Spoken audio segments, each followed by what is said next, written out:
is celebrating birthdays. Now, who am I to talk about? Who am I to talk about that when just yesterday we had a big celebration with all pomp and grandeur, much more than I expect than others do when they. But that's just part of the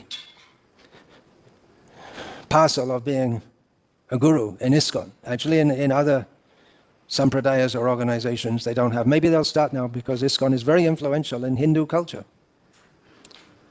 So maybe they'll start that also. But birthday celebration is generally, apart from gurus, I'm talking about in the broader Vedic culture, for young children, in which we see the birthday of Krishna, the first birthday celebration. Brahmanas are invited, the yajna is performed, and gifts are distributed to the brahmanas and ask them to give blessings to the child. You don't buy a cake from a Kami bakery. That's another bogus thing. You see, fault finding. It's my disease. And it gets, by genetics, spiritual genetics, it gets passed down to my disciples. But it's nonsense. What can I say? To buy a Kami cake from a shop, no eggs, Prabhu, we hope. There's a whole syndrome about it, that especially temple presidents, and then if you don't go, then you get out of favor. You have to go and praise the temple president and this and that, and it's become a normal thing. Everyone's birthday is celebrated with Kola, but I would like to see, that would be very good, if that would be especially at our more established temples. I guess this is a fairly established temple, but in the farm communities we can do. And to see great acharyas, Narottam Das, we don't celebrate. We could at least have a day or an hour or two of singing the Narottam bhajans. Vishwanath Chakravarti Thakur, we could read from their translations now of his writings, read and discuss how we here in ISKCON are very much a product of Vishwanath Chakravarti Thakur's mercy, inasmuch as one statement of Vishwanath Chakravarti Thakur became a major influence in the life of our own Srila Prabhupada.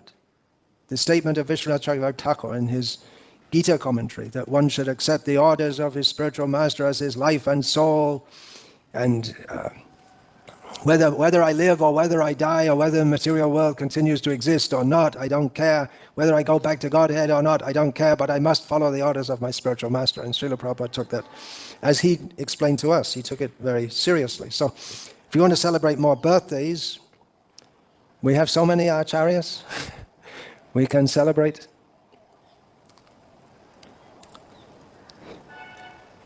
It's a compromise with the Kami society.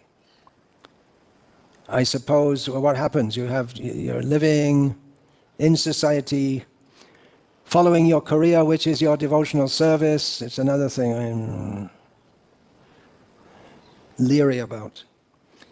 And then your kids go to school where they learn Darwin's theory and how you have to have a good job and all this kind of thing.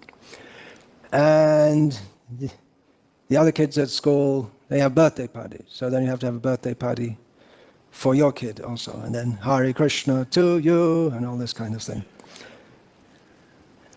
Yeah, it's all part of, and then the parents think, well, I need a birthday party too. And it can become a way of shoring up one's political value also, like I say, as a temple president. And then everyone has to come and glorify you, failing which they will be seen that they didn't come to glorify the temple president. That means he's in Maya. You can glorify him, but to organize a festival like that, like I say, it becomes, well, let's put it this way at least. It wasn't something that Srila Prabhupada encouraged. It's not part of our tradition, and it can become just like for children, some kind of social thing, in which the emphasis is, you see, just like when Krishna was called, the emphasis is on how the child will be blessed by the brahmanas, not how. But in Western culture, there's a cake cooked for them, and then, or you buy it from a shop, and then they're given presents, and the emphasis is on the sense gratification of the child. So it's a different thing.